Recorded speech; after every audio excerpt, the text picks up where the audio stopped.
MP अजब है, MP गजब है। इस खास प्रोग्राम में हम सरकार की खामियों को उजागर करते हैं, जिससे उनकी कुंभकर्णी नींद खुल सके और आम जनता की समस्याओं का समाधान जनता को मिल पाए। तो आज के इस एमपी अजब है, एमपी गजब है प्रोग्राम में आज हम बात करते हैं ग्वालियर की, जहां केंद्रीय मंत्री ज्योतिरादित्य सिंधिया के संसदीय क्षेत्र में विकास के दावों की पोल खुल गई है। शिवपुरी ग्वालियर नेशनल हाईवे 42 पर मीलों तक अंधेरा छाया हुआ है और लगातार होते सड़क हादसे अधूरे विकास की कहानी कहते हैं। कांग्रेस ने इसे सिंधिया के अधूरे विकास का साइड इफेक्ट बताया है।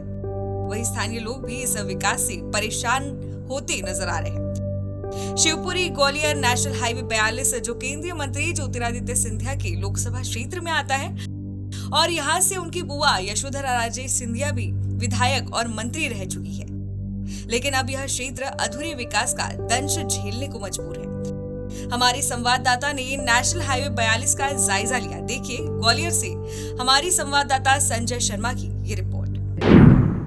केंद्रीय मंत्री ज्योतिरादित्य सिंधिया के संसदीय क्षेत्र में यहाँ पर सड़कों की बत्ती गुल है।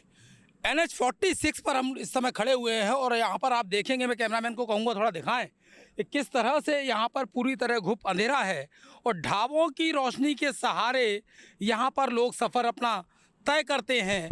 और यहाँ पर आप देखेंगे तमाम सारी जो सड़कें हैं उन पर NH ने जो है सड़कें बना दी, लेकिन उन सड़कों पर लगातार दुर्घटनाएं होती हैं।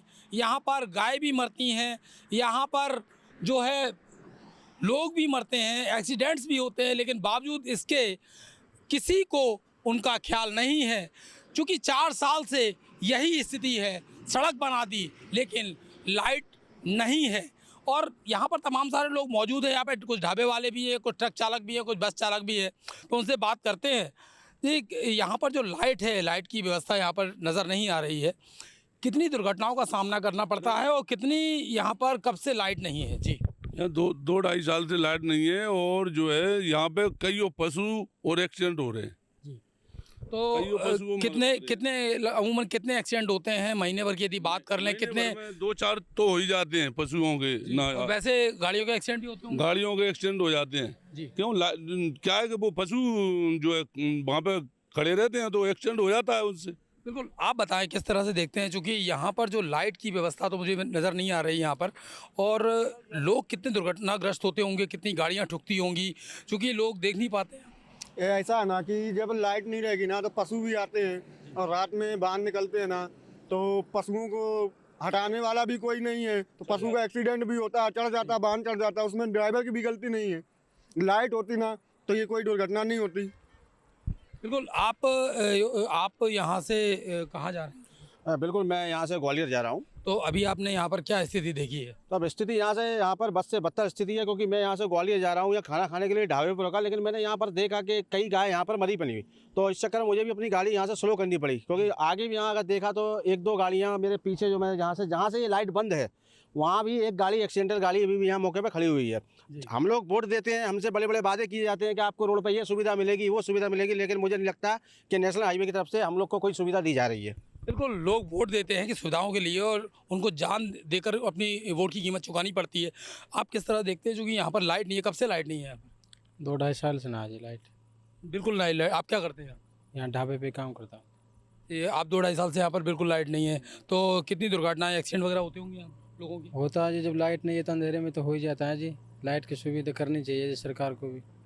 बिल्कुल। तो यहाँ पर लोग जो है गुहार लगा रहे हैं कि किसी भी तरीके से सरकार को लाइट की सुविधा करनी चाहिए, लेकिन सबसे अहम बात यह है कि सिंधिया जी तक, जो कि यहाँ के सांसद हैं, उन तक बात कैसे पहुँचे। यहाँ पर लोगों ने शिकायत भी की है, लेकिन बावजूद इसके यहाँ पर कोई लाइट की व्यवस्था नहीं है। सबसे अहम बात यह है कि शिवपुरी गुना आगरा मुंबई हाईवे है, लेकिन बावजूद इसके यहाँ पर सड़कें तो हैं लेकिन लाइट नहीं है। तो तमाम सारी दुर्घटनाएं यहाँ पर पिछले 4 साल में हुई हैं। हालांकि 1 महीने के लिए लाइट चालू हुई, लेकिन उसके बाद में यहाँ के लोगों का कहना है कि उसके बाद कभी लाइट नहीं आई। तमाम सारी दुर्घटनाएं होती हैं, गौवंश भी यहाँ पर जो दुर्घटनाओं का शिकार होता है, तमाम सारे गाड़ी और तमाम सारे लोग भी यहाँ पर दुर्घटनाओं का शिकार होते हैं, लेकिन सरकारें नहीं जागती। जो NHAI है वो भी यहाँ पर नज़र नहीं आता, अधिकारी यहाँ के दौरा नहीं करते हैं। Sanjay Sharma, TV 27 news, Gwalior.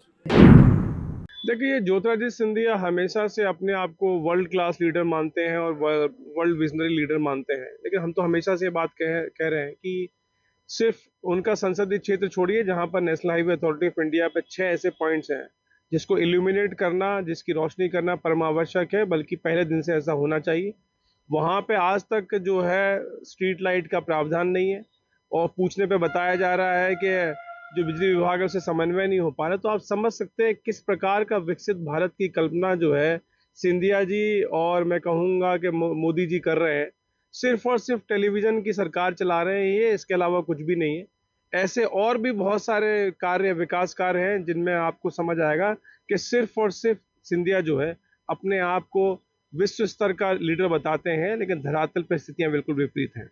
देखिए, national highway authority of India में जहां इल्यूमिनेशन करना आवश्यक है, यदि वो पहले दिन से इल्यूमिनेट नहीं होता, उसकी रोशनी नहीं की जाती, तो आप मान के चलिए सिर्फ और सिर्फ एक्सीडेंट्स को बुलावा है, प्राणघातक जो एक्सीडेंट्स इनको बुलावा है और ये एक दंडनीय अपराध भी है। ऐसी परिस्थिति में यदि NHAI किन्हीं भी कारणों से समन्वय नहीं कर पा रहा है, MPEB या जो बिजली सप्लायर है, तो दोनों जगह डबल इंजन की सरकार है, तो आप मान लीजिए डबल इंजन की क्या स्थिति है, जनता समझ सकती है।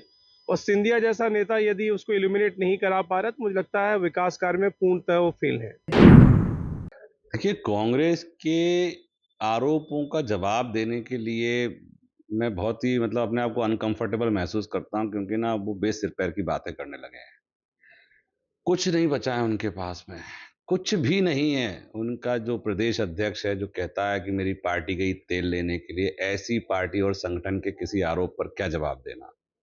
कोई एक आध छोटी मोटी चीज हो सकती है कहीं गलत हो, अन्यथा माननीय ज्योतिरादित्य सिंधिया जी जिस तरह से आज विकास का कार्य किया है उन्होंने, उसी को देखते हुए उन्हें पूर्वोत्तर का मंत्री बनाया गया है कि वहां के विकास कार्य की वो बागडोर संभालेंगे। चीजें मैं देख रहा हूं, कई दिनों से आरोप लगा रहे हैं, कहीं पानी टपक गया तो कह दिया अधूरा विकास है। अरे भाई, इतने बड़े काम होते हैं और प्रकृति के आगे कौन जीता है। कहीं कुछ अगर छोटा मोटा नुकसान हो जाता है या छोटा मोटा काम खराब हो जाता है तो उससे ये थोड़ा होता है कि अधूरा विकास हुआ है। विकास पूरा हुआ है, पूरा होगा और आगे भी होगा। कांग्रेस को जो ठीक लगे वो कहता रहे। कांग्रेस को अब कोई नहीं सुनना चाहता है, ना ही उनकी बात पे कोई गौर करता है। मैं आपसे निवेदन करूंगा कि आप मुझे डिटेल्स दें, मैं उचित जगह पे इस पे बात करके, सही लोगों से बात करके इसको ठीक कराने का प्रयास करूंगा। जैसा कि मैंने अभी आपसे कहा कि बहुत बड़े काम में एक आध जगह छोटा मोटा कोई काम अधूरा रह जाता है या कम हो जाता है तो उसको बड़ा करके नहीं देखना चाहिए कि पूरा काम ही खराब है। हम धनारा से हैं, मतलब वो क्रेन लेके आए हैं अभी निकालने की। लाइटें नहीं होती सर, इसीलिए क्या? हाँ, लाइट वगैरह भी नहीं है और मतलब थोड़ा सड़क भी क्या है कि ज़मीन में थोड़ा सही सड़क बनी नहीं है। ये वाली सड़क है जो ज़मीन में धंस गई है, इसका दोबारा निर्माण मांग रहे थे। दोबारा वो तो काफ़ी महीने में आते रहते हैं, 10-15 आते रहते हैं, 10-15 20 जो भी जितने हो जाएं इतने होते रहते हैं। तो हमारा ये है कि निकालने का ही काम है, ज़्यादा वैसे कोई। एक तो रोड पे ये रेडियम वाले स्टिकर भी नहीं है, लाइटिंग नहीं है, यहाँ पे कोई भी सुविधा नहीं है। और कोई आगे रोड पे गैया वगैरह आ जाती है तो कोई पता नहीं पड़ता कि सामने से गैया आ गई, कोई आ गई। जंगल है, इसमें जंगल में जानवर भी आ जाते हैं, दिक्कत आती है। इसमें सुविधा नहीं है इतनी। लाइट बिल्कुल पूरी रोड पे लाइट नहीं है। कहीं शिकायत वगैरह आप लोग शिवपुरी से लेकर अपन आते नहीं है इधर में, और सुनने को तो हमने तो कोई सुनाया भी नहीं है। हम तो आज आए, हम तो आज आए। अब गाड़ी में जो है एक्सीडेंट हो, गाड़ी रोड अंदर नीचे चली गई है, उस चक्कर में इधर आए अपन।